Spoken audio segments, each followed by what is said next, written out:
Bom, boa tarde. Vamos tentar novamente aí. Vamos ver o que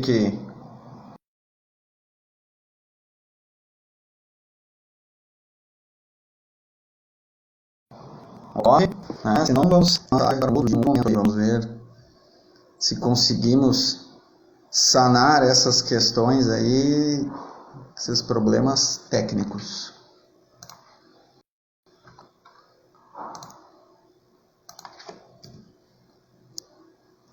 Vamos aguardar os convidados também então entrarem para que a gente possa seguir em frente aí.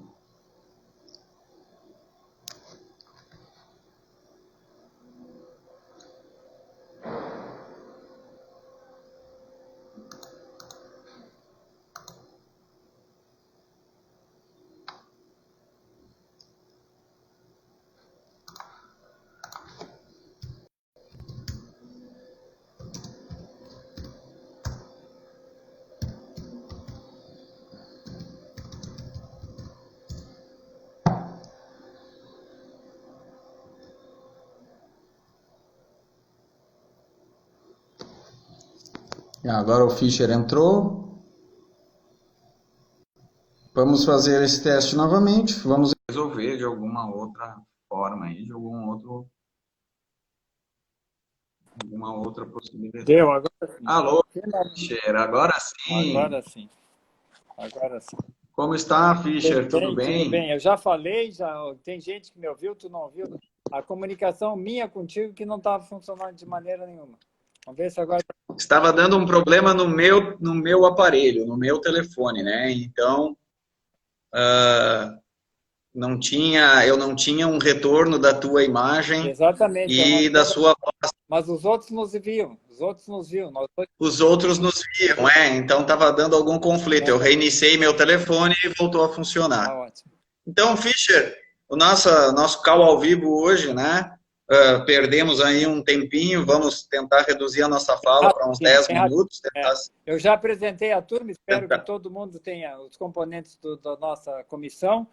Estava justamente falando sobre a nossa companheira Roberta Delvais e discorrendo do trabalho que ela executou a fazer uma pesquisa junto às instituições de ensino superior, que nos foi de grande valia. Nesses 6 meses que ela teve conosco, aproximadamente, infelizmente ela teve que se ausentar por sua questão técnica e burocrática das nossas organizações internas. Espero que agora, nossa nova gestão, ela esteja a postos aí e atuante como sempre tem que fazer. Claro, perfeito. E, Fischer, um breve resumo, assim, também, né, do que foram estes 3 anos, né, deste panorama dos feitos da nossa querida comissão da SESC, né? Feitos, né? Essa comissão foi muito solidária, trabalhou muito uníssona, né?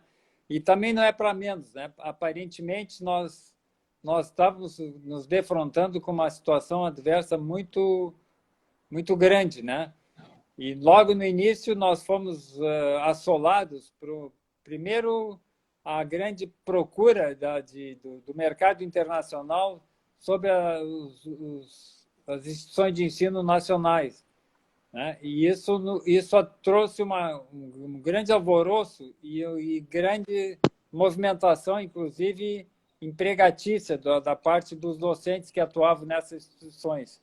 Então, nós mesmos, membros da comissão, né, que somos 4 membros, né, e mais a Roberta, somos 5 membros, digamos que ela seja efetivamente esteja sempre presente, mas ela também foi vítima do seu desemprego, foi também demitida da sua instituição de ensino, assim como o Bregato foi demitido e assim como o FEL foi demitido, né? Eu só não fui demitido porque eu já estava aposentado e solto disso aí, né? Desse tipo de circunstância. Tu ainda, tu com grande habilidade e com uma boa universidade, conseguisse permanecer no cargo por enquanto, né? Estamos trabalhando forte para isso sempre, né, Fischer? Então, Fischer, assim, se nós fizermos aqui um panorama, né, dos feitos da nossa comissão, né? da Comissão de Ensino e Formação, aqui do CAU-RS, podemos destacar que foram muito valiosos os três seminários que a gente fez. Né? Agora, esses seminários farão parte do calendário oficial do CAU, oxalá, para o resto da sua existência, que todos os anos tenhamos no nosso seminário de ensino do CAU. Né? Nesses 3 seminários, sempre tinha uma palestra, ou tinha uma palestra excepcional, uma palestra master, ou tinha um colegiado que vinha fazer os temas por nós sugeridos. E observa que no primeiro seminário nós trouxemos o Walter Caldana para dar a palestra principal. Walter Caldana hoje é o nosso conselheiro federal junto ao CAU-BR, representando as instituições de ensino do Brasil. No segundo seminário, nós convidamos o professor Paulo Speller e a professora Maria Elisa Batista. O professor Paulo Speller era um reitor da Universidade de Mato Grosso do Sul por 2 gestões e tinha trabalhado no CESU, lá dentro do MEC mesmo, e era a pessoa que tinha assinado a nossa DCN, que hoje está vigente.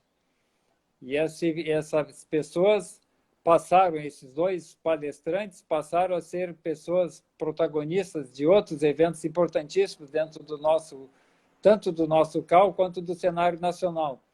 A professora Maria Elisa acabou sendo a redatora da nossa DCN nacional, junto à ABE, né?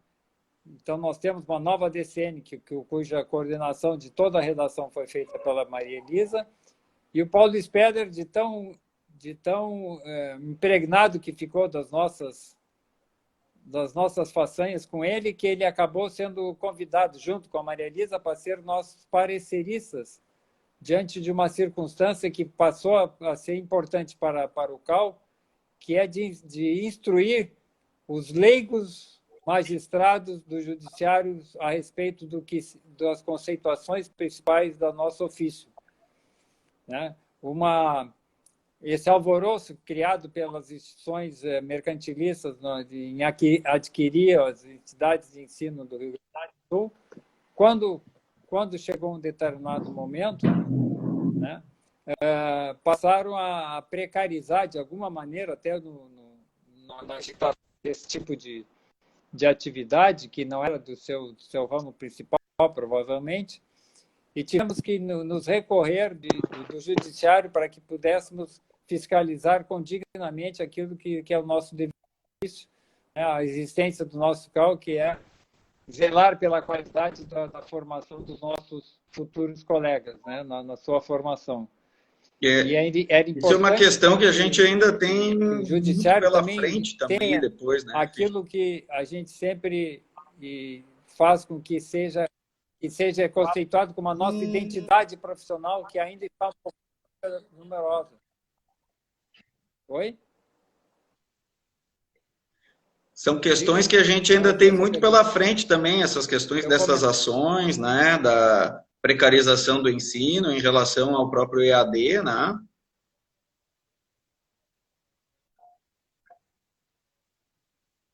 Deu uma paralisada na imagem aqui do Fischer para mim. Alguma questão de conexão. Participantes, assistentes... Fischer, temos um...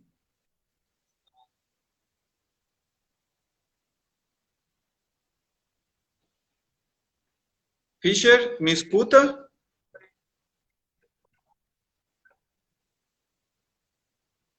Fischer? Então, eu estou particularmente aqui com um probleminha de conexão. Fischer, nosso tempo já se passou, né? A gente acaba não...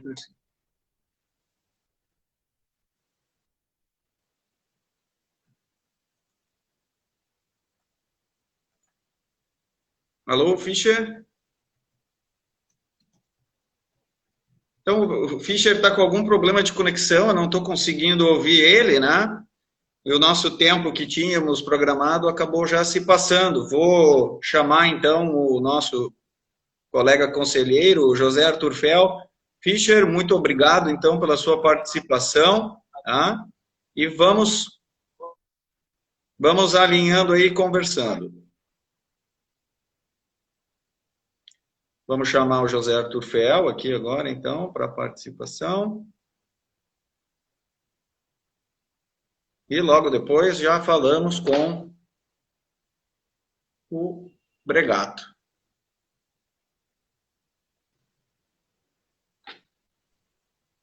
Alô, Fel, tudo bem? Oba, tudo bom? Como é que está, Fel? Tranquilo? Bem-vindo, então, ao Call ao vivo, né?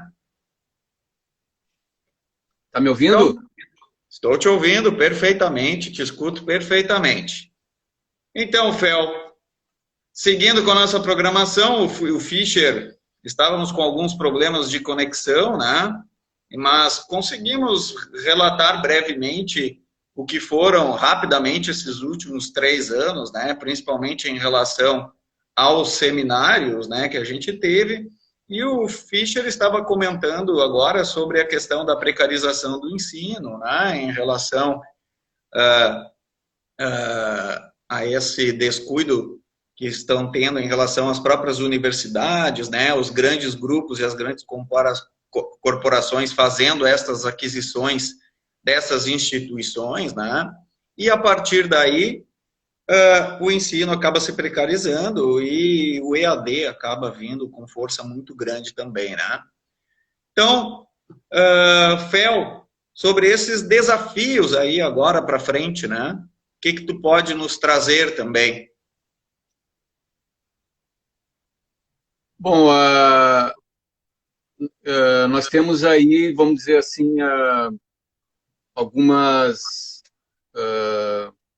nosso tema, esse tema, né, que eu vou falar é um pouco falar sobre as dificuldades e que a gente tem aí nesse caminho, né, que a gente começou aí a trilhar algumas ações, né, e as conquistas, vamos dizer assim, que a gente teve em função da qualidade de ensino.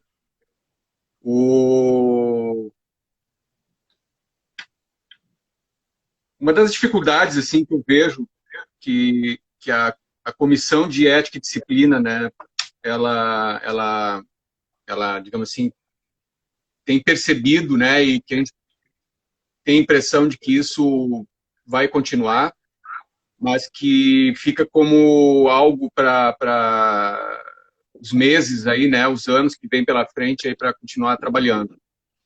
Eu acho que a gente tem que procurar aumentar o diálogo com o MEC, né, de algum modo, assim, através lá de Brasília ou de algum movimento, né, de alguma ação, de algum memorando, comunicado, alguma coisa assim, porque nós tivemos, né, um trabalho na comissão em relação a fazer melhorias nas DCNs, e essas melhorias, elas precisam chegar ao MEC, né, de maneira mais ágil. Sim. Principalmente junto com a ABEA, né, Fel? E também temos que ressalvar, né, que esse movimento para a melhoria das DCNs, ele é nacional, né, ele teve vários estados aí, suas representações do CAL fizeram seminários ao longo dos últimos anos, né. Também eu vejo assim que a gente tem como um desafio ainda que olhar para esse processo de arquitetos que se formam no exterior, e que a comissão ela tem esse trabalho, né, de validar as solicitações de registro de arquitetos no CAL, né, uma vez que o aluno ele se torna um egresso da universidade, o seu registro ele é validado pela comissão de ensino, e a gente tem então a validação de registros de arquitetos que trazem diplomas de universidades do exterior, que é um processo ainda que precisa ser aperfeiçoado, vamos dizer assim, dentro do conselho, né, dentro das comissões de ética e de ensino e formação. Nós tivemos, né, ao longo desse 2020 aí, a partir principalmente de março, todos foram influenciados, né, por esse período pós-pandemia, isso acabou criando na comissão um esforço e vamos dizer assim, uma reposição de modos de trabalhar, e a gente procurou, até por incrível que pareça, né, apesar disso tudo, a comissão ela teve várias conquistas ao longo desse ano, né?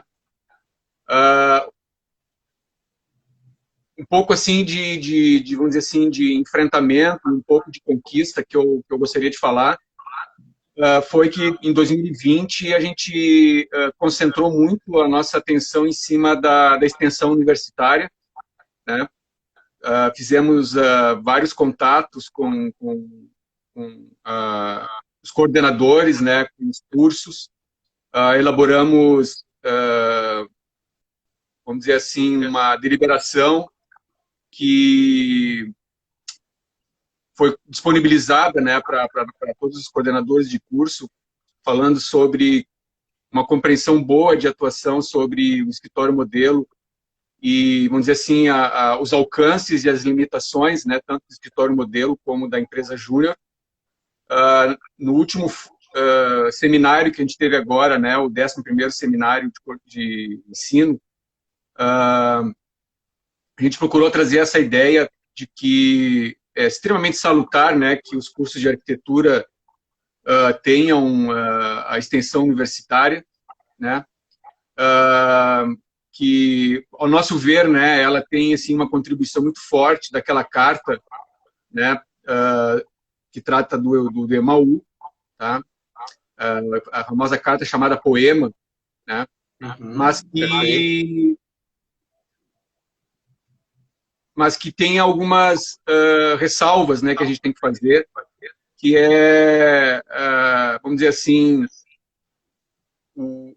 a participação, vamos dizer, do aluno na extensão universitária numa atividade formativa, né? E a partir do momento que surge aí, eventualmente, a necessidade de trabalhar com processos mais finalísticos da profissão da arquitetura, que tem que ter um arquiteto com o seu respectivo ERT.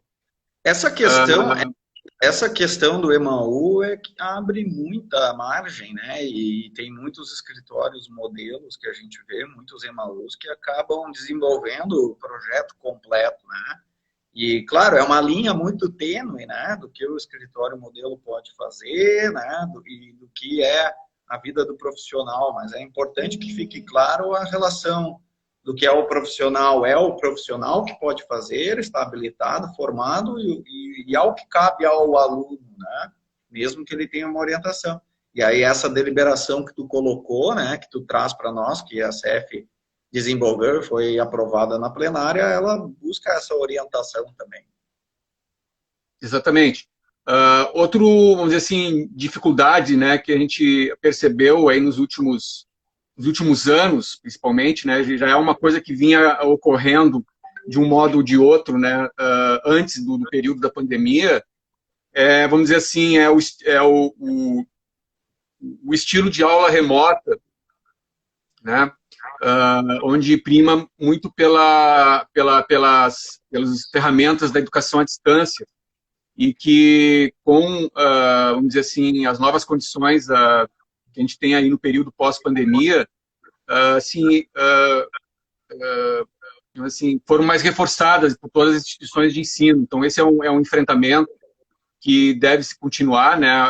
Se por um lado parece, né, que às vezes a aula à distância ou a disposição de conhecimento à distância é uma alternativa, né, para esse período, por outro lado, a gente tem que continuar fazendo uma análise disso, em função de que vamos dizer assim, o presencialismo, né, o modelo presencial é uma coisa muito importante para cursos como cursos de arquitetura.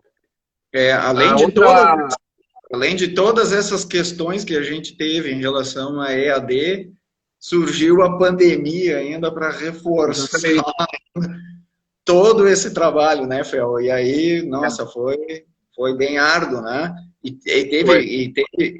teve muitas dúvidas de muitos profissionais, né? Em relação a essa questão do ensino remoto emergencial, né? Que nos procuravam, nos questionavam bastante. Sim, sim, a gente fez algumas ações, né, que daqui a pouco eu vou descrever elas, eu estou só dividindo aí um pouco a fala, né, eu estou num primeiro momento, então quero entrar no segundo momento, daqui a pouco falar um pouco das ações, vamos dizer assim, que a gente teve, principalmente nos últimos anos.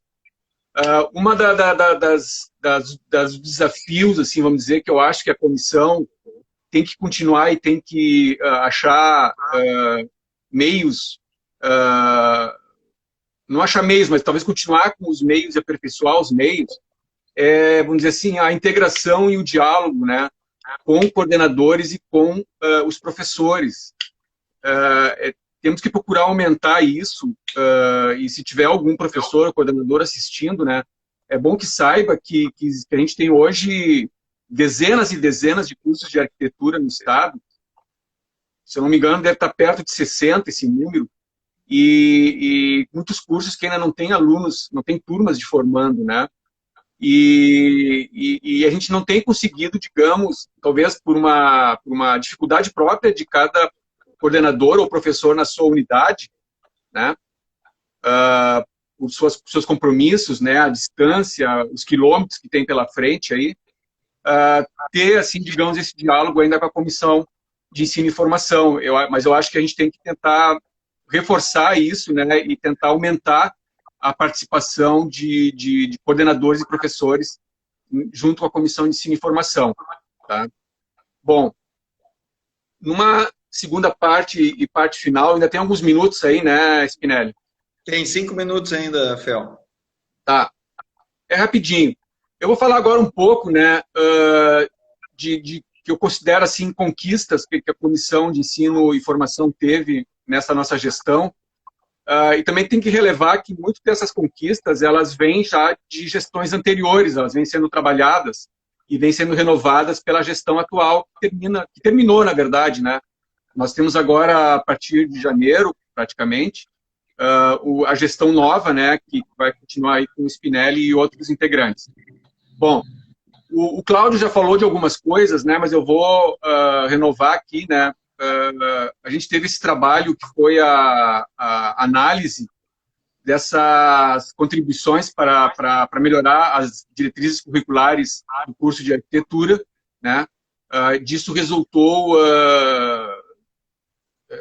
documentos e deliberações, né, que foram compartilhadas com Brasília, né. Nós tivemos também muito trabalho em função da qualidade de ensino e da aprendizagem nesse período da pandemia do Covid-19, né. Também nós fizemos uma manifestação sobre a portaria 343 /2020 do MEC, né, que dispõe sobre a substituição das aulas presenciais por aulas em meios digitais enquanto durar a situação da pandemia do novo coronavírus. Essa foi um trabalho que a comissão fez aí em março. Tá? Depois também a gente, me lembro que foi um trabalho que eu e Spinelli nos abraçamos um pouco sobre, né, no Spinelli. Foi uma análise dos planos pedagógicos de vários cursos de arquitetura do Estado, de modo a gente criar uns gráficos estatísticos. Oi? Em relação às atribuições profissionais, né? Exatamente. E que foi apresentado no seminário de 2019, né, no 10º seminário de ensino que a gente fez. Né? Isso.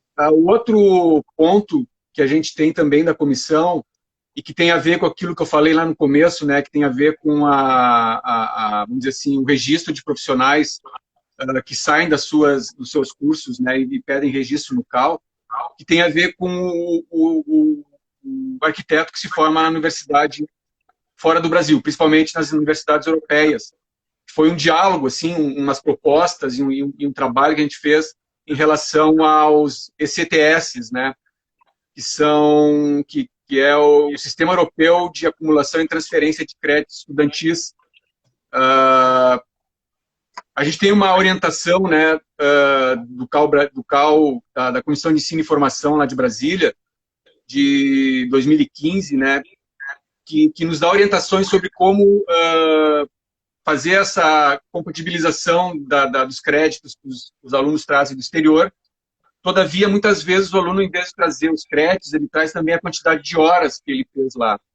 Então, é um trabalho que precisa ser aperfeiçoado ainda, né? E eu não vou entrar tanto no mérito disso, porque é um trabalho que tem muito mais a ver com os aspectos administrativos entre as comissões de ensino e formação. Também quero ressalvar aqui, né, essa parceria que a gente teve em 2019, que o Fischer falou, com a professora Maria Elisa Batista, que é de Minas Gerais, e com o professor Paulo Speller, né, que já foi reitor na Universidade Federal de Minas Gerais, que teve um trabalho com o MEC e teve um trabalho com a Unesco, né, e ambos foram, digamos, convidados, né, e fizeram um trabalho em prol dessas recomendações da nossa comissão para as melhorias da DCN. Isso mesmo. Fel, nosso minuto final, uma mensagem final aí, então, e das perspectivas para o futuro.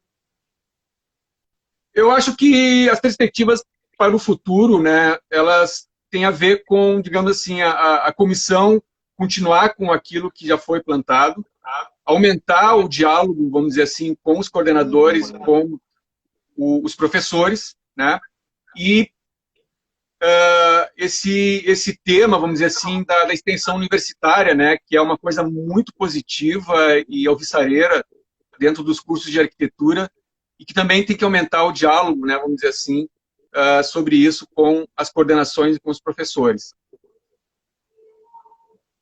Isso mesmo, Fel. Então, Fel, muito obrigado pela sua participação, agradeço pela companhia também desses últimos 3 anos, né? Trabalhamos sempre tão próximos e, quiçá, numa próxima oportunidade também, vamos nos encontrar aí para conseguir e seguir defendendo a nossa causa profissional também, né? Valorizando a profissão do arquiteto urbanista, né? Sim, mais uma palavrinha final, o pessoal que está assistindo aí, né? Convido a comparecerem quando for possível ou entrar em contato com o CAL. A Comissão de Ensino e Formação, ela não é apenas uma comissão, como o nome próprio diz, né? Mas a gente tem muito trabalho ao longo dessas semanas, meses e anos todos que a gente participou aí na comissão. E é um trabalho muito legal, muito envolvente e gera muito produto, muito resultado, né? E conforme um pouco do que eu pude falar hoje aí, eu quis ilustrar um pouco das ações, né, que a comissão fez ao longo desses últimos 3 anos. Obrigado. Isso mesmo. Fel, obrigado. Até mais, então. Vamos, então, agora aqui. O Bregato já apareceu também. Vamos localizá-lo aqui na nossa chamada e adicioná-lo à nossa live aqui. Convite já feito. Bregato, bem-vindo à nossa live. E aí, querido amigo? Do CAL ao vivo. Tudo bem? Como estás? Tudo ótimo, né? Coisa boa, né? É sempre uma satisfação muito grande atender aos chamados do CAL, né? A gente costuma brincar, né, nas internas que é um convite, mas dado assim o nosso alto grau de compromisso com a nossa militância já histórica, com as causas relacionadas à profissão, né, esse convite se transforma numa convocação, né, e para mim é uma satisfação estar aqui contigo, né, quase que como um marco aí, né, de finalização aí de uma gestão que foi muito profícua, né, pelo que nós podemos ver, né, aí no relato do nosso coordenador Fischer, né, e também do colega agora, né, do FEL. Né? Para eles, um beijão, né? Uma satisfação muito grande, né? Ter trabalhado com eles, assim como contigo, que eu acabei conhecendo, né, nessa gestão, né, mas que já posso dizer que é um grande amigo, né, que eu carrego aí no coração. Então, Bregato, faço das tuas palavras as minhas também. Foi muito prazeroso esses últimos 3 anos, né, de um trabalho muito intenso e que conseguimos colher muitos frutos, né, e tanto na Comissão de Ensino e Formação, quanto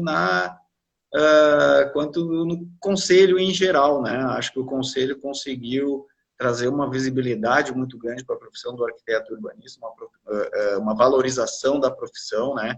E isso foi fundamental também. Mas, Bregato, dentro desses últimos 3 anos, vencemos muitos desafios, temos muitos desafios também pela frente aí, né? Que a Comissão de Ensino e Informação e o Conselho como um todo vai ter também, né? Bregato, perspectivas futuras para a nossa Comissão de Ensino e Formação, para os próximos conselheiros que estarão cuidando dela, né? Legal, acho que é um belo assunto, tá?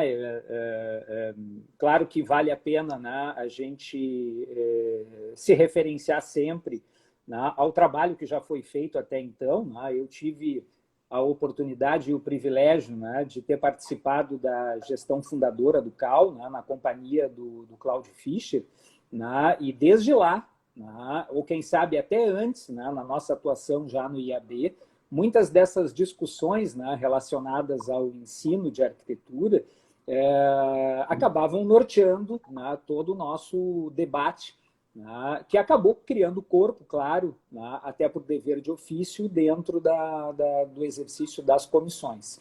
Então, assim, ó, eu tenho, Spinelli, pelo menos 14 pontos assim, que eu acho que a gente poderia muito rapidamente assim, citá-los, né? Muitos dos quais eles já são feitos da nossa própria comissão, mas são feitos que não terminaram, né? Eu acho até que dá para se dizer, né, que talvez agora a gente estivesse em condições efetivas de atacar muitas coisas à medida em que nós plantamos muitas sementes, tivemos muitas vitórias. Eu acho que cabe sempre salientar que o CAL, né, do Rio Grande do Sul, né, pelo seu pensamento político, acabou, né, definindo bases para um debate que é um debate nacional, né, da mesma maneira como nós participamos ativamente também, né, a partir de seminários, né, sempre discutindo, né, questões que amplificaram a sua importância e a sua emergência, né, dentro dessa situação que é uma situação pandêmica. Então, assim, ó, desses 14 pontos, né, muito rapidamente, assim, eu começaria, né, falando sobre a importância, né, da gente continuar com uma relação muito estreita, né, com as instituições de ensino superior. Né? Vejam que o CAL, né, como autarquia, ele desenvolve um trabalho que é um trabalho muito importante, né, de regulamentação e de fiscalização do ofício, né, mas para nós é fundamental, né, que a gente tenha essa relação estreita, né, com as universidades, com as IES, com os professores, com os alunos, com os coordenadores, né, para que a gente continue recebendo essas informações que nos fazem sempre ficar muito alertas, né, sobre os cuidados que a gente precisa ter no combate contra a precarização do ensino e da formação universitária. Principalmente, né, naquelas instituições, né, que acabam priorizando muitas vezes resultados financeiros acima dessa formação qualificada. Então, acho que o primeiro ponto é estreitar, né, cada vez mais essas relações com as instituições de ensino. Depois, me parece importante também, né, que a gente faça um trabalho estratégico assim, de produzir um levantamento de dados ou uma espécie de zoneamento para demonstrar que o estado do Rio Grande do Sul já se encontra muito bem atendido, né, pelos atuais 60 e poucos cursos de arquitetura. Né? Será que é preciso, né, a abertura de novos cursos? Se a resposta for sim, né, precisamos de novos cursos, aonde que nós precisamos desses cursos? Né? Porque me parece importante, né, que a gente fique atentos, né, a essa abertura, né, indiscriminada de cursos, né, e que não tem resultado, né, numa boa qualificação da própria arquitetura. Até porque essa foi uma das grandes justificativas de fazer o EAD, né, de que se democratizasse o ensino nas áreas mais remotas. E se a gente vê o posicionamento desses cursos EAD, não é o que aconteceu, né? Eles seguem nos grandes núcleos urbanos e o interior segue ainda sem, talvez, essa possibilidade, talvez uma possibilidade de formação mais adequada de arquitetos, sem dúvida, ou pessoas que desejam ser arquitetos mais...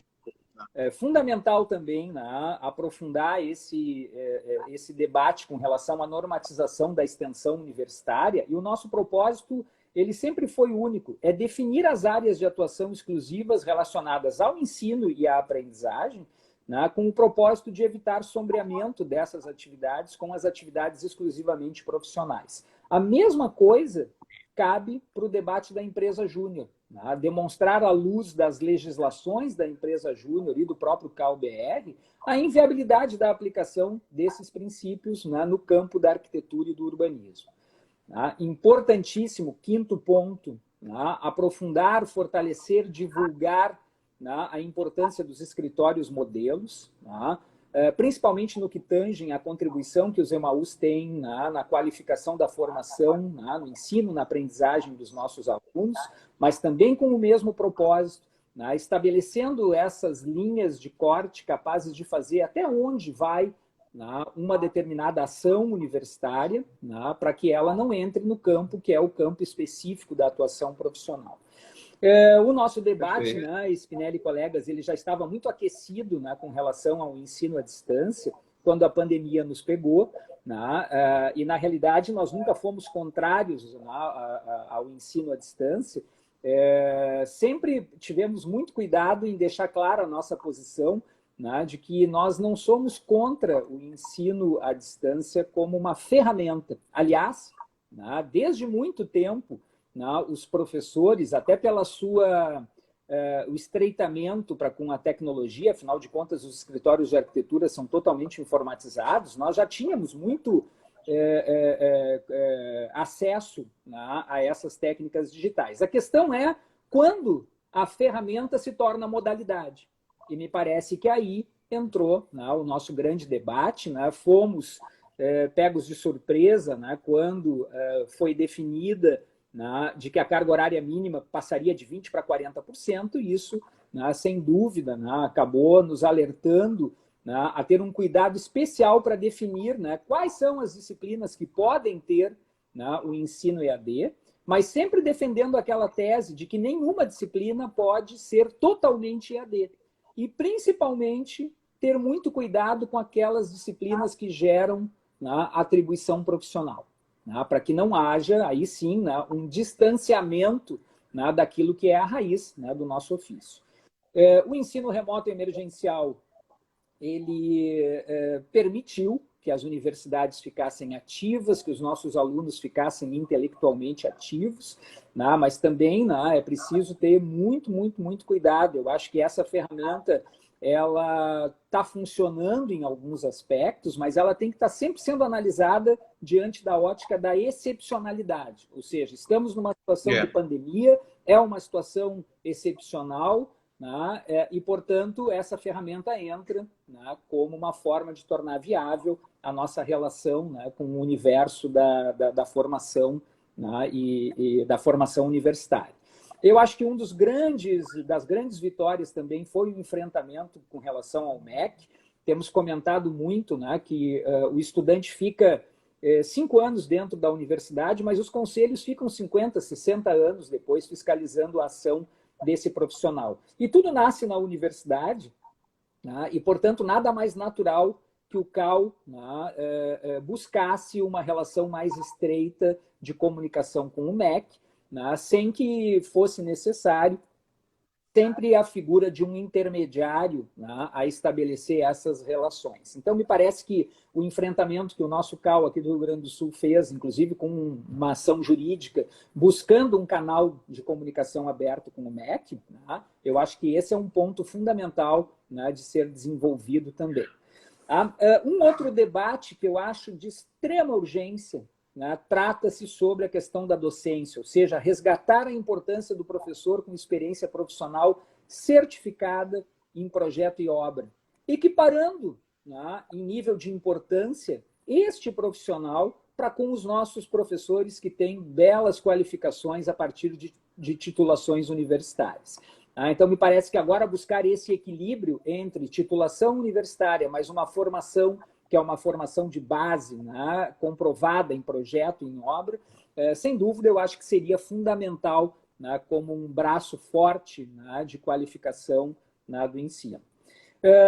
Claro que eu não posso deixar de citar, né, Spinelli e nós assim, tivemos o privilégio assim, de participar do debate nacional de construção, né, das novas diretrizes curriculares. Tá? Então, vale a gente comentar que a gente já tem um projeto, né, nacional pronto, aprovado já na plenária do CAU e aprovado no seminário do CONABEA do ano passado, né, à espera de uma boa oportunidade para que então se faça essa interlocução com o MEC, com o propósito de ter aí sim, né, uma nova DCN, né, que nos permita pelo menos ter assegurada aquelas questões que são basilares, que são históricas e que sempre foram aquelas que caracterizaram a qualificação do ensino universitário. Então, acho que essa luta ela precisa ser, né, uma luta quase que prioritária, né, para a nova gestão. Claro que atuamos, né, mas temos que atuar com mais força também na definição das bases da certificação da formação, né, o exame do CAU, a acreditação, uma aproximação maior com o próprio CAU-BR para entender bem como que está se dando este projeto, né, para que a gente consiga ter a percepção precisa, né, correta da sua eficácia. Também uma coisa que me agradou muito, né, e esse é o 12º ponto, né, a nossa aproximação com a Federação Nacional dos Estudantes de Arquitetura e Urbanismo, a FENEA, né, que nos permitiu, através de uma pesquisa fantástica feita pela FENEA, né, tomar conhecimento do grau de entendimento, assim, da eficácia, né, ou até mesmo da aceitação do EAD e do ensino remoto emergencial. E a partir de uma demanda nossa também, da comissão aqui do Rio Grande do Sul, adicionamos a FENEA no CEAL nacional, né, no Conselho de Entidades, que é regulado pelo CAU, né, que o CAU cuida deste conselho. Perfeito. Né? O 13º ponto, né, muito rapidamente, eu acho que a gente precisa, né, e aproveito a oportunidade já para fazer esse convite, né, eu acho que a gente tem que ter uma união, né, com todas as entidades, universidades, né, as entidades de classe. Né, eu acho que a pandemia, ao mesmo tempo que facilitou, talvez, né, fazer chegar a informação, né, até a casa do nosso estudante, por outro lado, ela nos afastou como categoria docente. Né, e eu acho que isso não é bom. Sabe? Então, eu acho que a gente precisa, a BEA, a FENEA, a CAU, IAB, SIMPRO, SAERGS, né, estabelecer novamente uma conexão, né, capaz de fazer com que a gente consiga ter força, né, para entender o momento atual e, principalmente, definir as bases, né, para essa próxima jornada, que é o ano que vem. Tá? O último ponto, Spinelli, né, eu acho que a gente tem que fazer uma reflexão assim, sobre a oportunidade que essa pandemia está nos dando para resgatar aquelas questões que a gente chama, né, de questões basilares da educação, né, no que tange a questão da arquitetura. Né? Nós temos que retomar o debate do afastamento do espaço de produção da arquitetura e do urbanismo, que é o ateliê, o afastamento da cidade como palco dos acontecimentos da vida dos arquitetos, o afastamento da biblioteca, o afastamento do estudante, do professor, do canteiro de obras, o afastamento do ateliê de desenho de maquete de edificações de paisagismo e urbanismo. Vejam, né? Se isso historicamente sempre foram as questões basilares do nosso ofício, a pergunta que fica é: por que em algumas instituições a transposição da plataforma digital foi tão fácil, né? Aparentemente fácil de ser implantada, né? Enquanto que em outras se tornou traumática, né? Em que essas questões são de extrema importância, retomar o debate sobre a qualidade da nossa formação. Querido amigo, eu vou finalizando, tá? Mais uma vez fazendo um agradecimento aí pela oportunidade, né, de ter participado mais uma vez, né, do CAU como conselheiro e da Comissão de Ensino e Formação, e já deixo para os nossos colegas uma provocação. É extremamente importante para participar da política profissional, né? Seja no conselho, sejam nas entidades, porque eu acho que isso nos dá fortalecimento dos rumos do nosso ofício. Tá? Um super beijo, né? E estou sempre disponível aí, né, para o que for necessário. Então, obrigado, muito obrigado. Trouxe aí pontos fundamentais também, que já eram debatidos há muito tempo na nossa comissão, nesses 3 anos, né? Foram fortemente conversados, né? Praticamente os nossos encontros semanais, né? Que a gente sempre teve, todas as sextas. E são pontos que o debate não se encerrou, né? E alguns se aprofundaram muito grande, e para a próxima gestão vai ser algo muito forte. Né? Deixamos aqui o nosso agradecimento, né, Bregato, às pessoas que nos acompanharam na comissão nesse ano, Fischer, Fel, conselheira Roberta, que esteve com a gente agora no ano de 2019, né, por um período de tempo.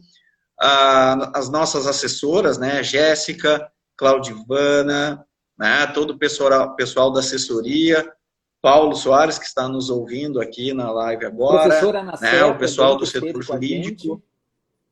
Quem? Professora Ana Sé. Professora Ana Sé, né, os conselheiros suplentes, né, o Maurício, meu suplente, o seu suplente, o Alexandre, o suplente do FEL, o Cassol, né, então eles também tiveram uma participação em alguns dos momentos e foram fundamentais, né. Maríndia, que esteve conosco no começo e depois retornou para suas outras atividades, também participou. Então, sempre é importante a gente conseguir lembrar de todos que nos auxiliaram neste grande período, né? E foi muito prazeroso, foi um período de muito trabalho e que teve muito prazer. Então, acreditamos nisso, né, Bregato, nessa construção coletiva, né? Sem dúvida. E acredito... Por favor. Não, sem dúvida. Construção coletiva, eu acho que esse termo é corretíssimo. E acreditamos que a próxima gestão consiga fazer também essa construção coletiva, né? Que a gente consiga colocar a comissão de ensino e formação, colocar o conselho de arquitetura e urbanismo, colocar o profissional de arquitetura e urbanismo na posição da qual ele merece estar sempre, né? Então, pessoal, agradecemos a presença de todos hoje da live. Tivemos alguns probleminhas técnicos no começo, mas conseguimos superá-los e conseguimos colocar a live no ar, né? Então, muito obrigado. Obrigado a todos os presentes que participaram. Obrigado. Grande abraço carinhoso para você e vamos nos encontrar em breve, quiçá, né? Se a pandemia permitir. Até mais. Grande abraço a todos. Tchau, tchau.